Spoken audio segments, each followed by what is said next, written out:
So I'd say, unfortunately, my story starts pretty early on in my life. I was sexually abused starting at the age of 5, and I think it continued until about 8 years old. I don't remember who I was before the abuse. All I can say is I know what it did to me. I know how it changed me. I turned into a very insecure, compliant, scared child. My freshman year at OSU during the fall in 2013, I was then attacked on campus by someone I knew. And that completely triggered everything to kind of come to the forefront in my mind.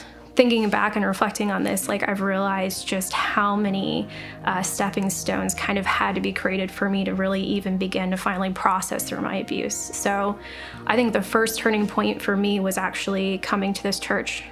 I, for the first time, just felt very welcomed and had people who loved me and met me where I was at, and just had relationships with me where I knew they truly cared. And there was, for the first time, I truly understood the concept of grace. But because of the attack on campus and the memories coming back up, I went crazy. I felt very overwhelmed of just how much everything was hitting me, of what I've been through, and just the hurt I was feeling. I remember being really angry at God and being like, why are you not answering my prayer to stop doing the things I am doing that I know are hurting myself, that are in response to my trauma and the attack? A really good friend of mine pulled me aside and was like, did you really ask for a relationship with God? And I was like, well, I recall being baptized. And she was like, well, it's very different from asking for a relationship. And she's like, do you want to ask for that? And in my mind, I was like, if I truly wasn't a Christian and I've been trying to operate like I am and it's not working, and clearly I'm hurting from the things I'm doing to myself, and I just prayed for that relationship. And I remember asking God, please, I hope this changes my life. And it did. It was the summer of 2014, I was approached by an individual, and she told me about Victory. Victory was starting up that fall. She explained to me that Victory is a 10-week workshop where women can come together who've experienced sexual assault, who can have an environment to process what they've been through. So not only talk about and learn about the effects of trauma that it has on an individual, but also be able to work through what God says about, the trauma and the abuse, and really have healing in different categories. I got to grieve, I got to be angry, and I got to learn that God was actually more angry and grieved for me and for the situation I've been in. That was really impactful. And I think the biggest portion for me was actually getting to wrestle through my anger at God.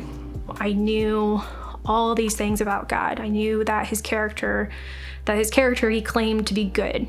He was all powerful and all knowing. So if you're a good God and you know everything and you're all powerful, then why did you not stop the abuse? A lot of anger really came up to that, and I feel very confident and satisfied with the things that he showed me to kind of help dispel that anger towards him. First and foremost, that he values free will. Even though free will has hurt me, I'm very grateful that God still honors our free will. Over time, just because he didn't stop the abuse doesn't mean that he didn't protect and provide for me. And the fact that I shouldn't be able to talk about this freely. The fact that I can even be here videoing my story is huge, and that I can even talk about it, feeling emotions but not feeling overwhelmed by them, is really cool and really important for me. And I've always longed to be known by people, and God has provided for me friendships that stick closer to me than a brother. The fact that I can confidently say that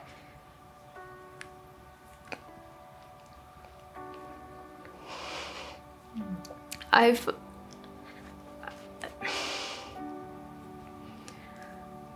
can confidently say I've like forgiven my abuser, and that I harbor no bitterness towards them, and that I continue to forgive them when things get hard.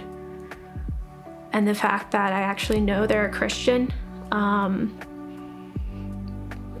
is really impactful for me, because I'm really grateful they will never have to be separated from God.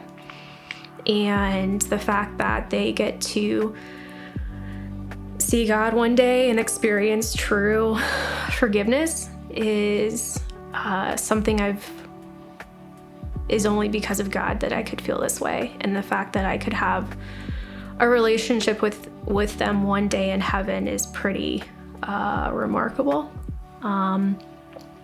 So yeah, I'm really grateful that God has given me the ability to forgive them and to let go of that bitterness and to experience a lot of peace even as I'm like talking about it. It is very true when, it talks about how we have a high priest who can sympathize with our weaknesses. I know that talks about for temptation, but it's like, I think that applies too when it comes to our hurt and suffering, because Christ knew what it meant to be ashamed, but he took over that shame and nailed it to a cross and was able to overcome it in like a really awesome way. So I think understanding how God and Christ understands that is really impactful too.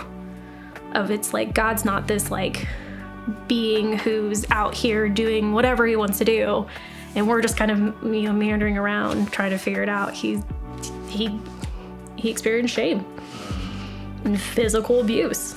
He was beaten. So my biggest impact in my walk with God is through like getting to continue to wrestle in this area of my life. And I'm grateful I have something like this. I mean, it's not fun. I wouldn't wish for me to have experienced it. I wouldn't wish for anyone to have experienced this, but I'm grateful. Yeah. I get to have a story. I get to have an impact that to me is unique. I have a role. I feel like I have a calling. Praise God.